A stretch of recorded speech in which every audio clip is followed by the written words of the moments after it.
Hello everyone, I am Aydogan Vatandas, the editor-in-chief of Politurco.com. In this video, I would like to talk about how the US-Turkey relations would be during the Biden administration.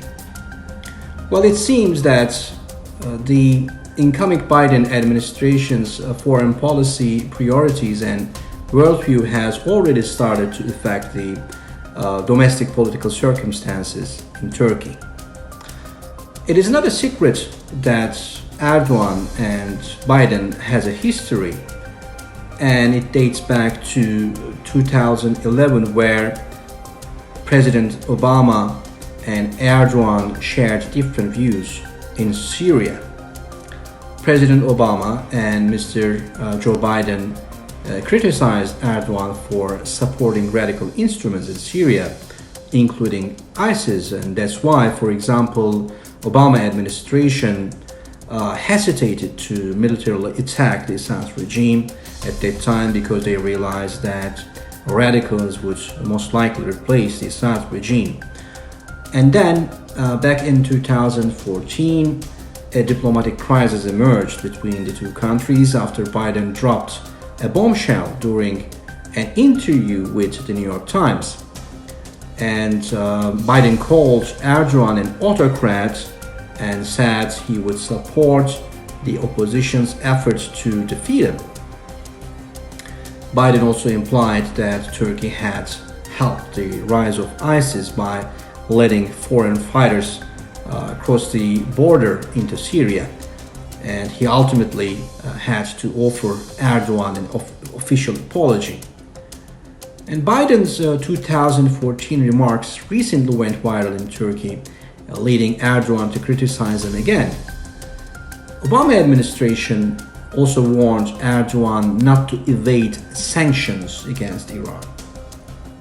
And Turkish officials, ministers, and an Iranian businessman close to Erdogan were convicted in New York federal court a few years ago.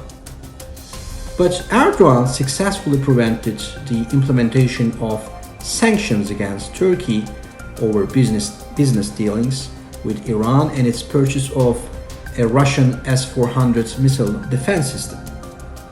Interestingly, when he came to power, President Trump preferred to fire a federal prosecutor, Mr. Preet Bharara, and the FBI director, Mr. Comey, who were the leading figures investigating all these allegations and prosecuting Erdogan's efforts to evade sanctions against Iran.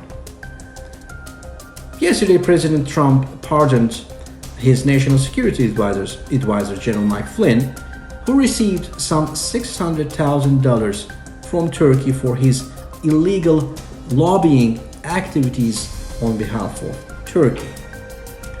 Trump also gave Erdogan an almost free hand in his military operations in Syria.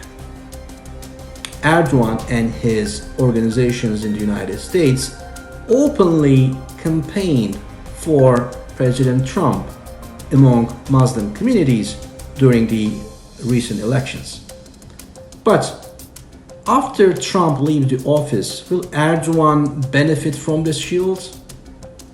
Well, potential sanctions under a less friendly White House would not only damage the economy, but also undermine the international prestige of a NATO ally. However, the US also needs its NATO ally Turkey for its efforts to contain Russia, counter Iran, and deal with other crises in the Middle East. But relations between Biden and Turkish President Recep Tayyip Erdogan are expected to be strained. Erdogan was the last leader of a NATO ally to acknowledge Biden's victory. Meanwhile, Turkey's main secular opposition, the Republican Party, and the pro-Kurdish People's Democratic Party immediately congratulated him. Last week, Secretary of State Mike Pompeo visited Turkey but paid no visit to any official or political figure in Turkey. It was so interesting.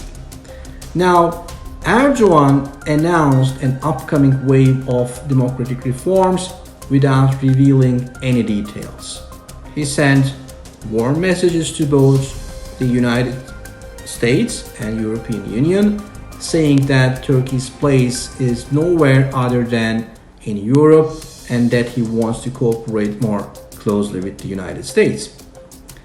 If Erdogan wants to avoid a crisis with the Biden administration, he should announce a general amnesty for all political prisoners in Turkey, starting with journalists and women with their babies. Can Erdogan do that? Well, he has proven to be pragmatic enough in the past, so I believe that he can do it again.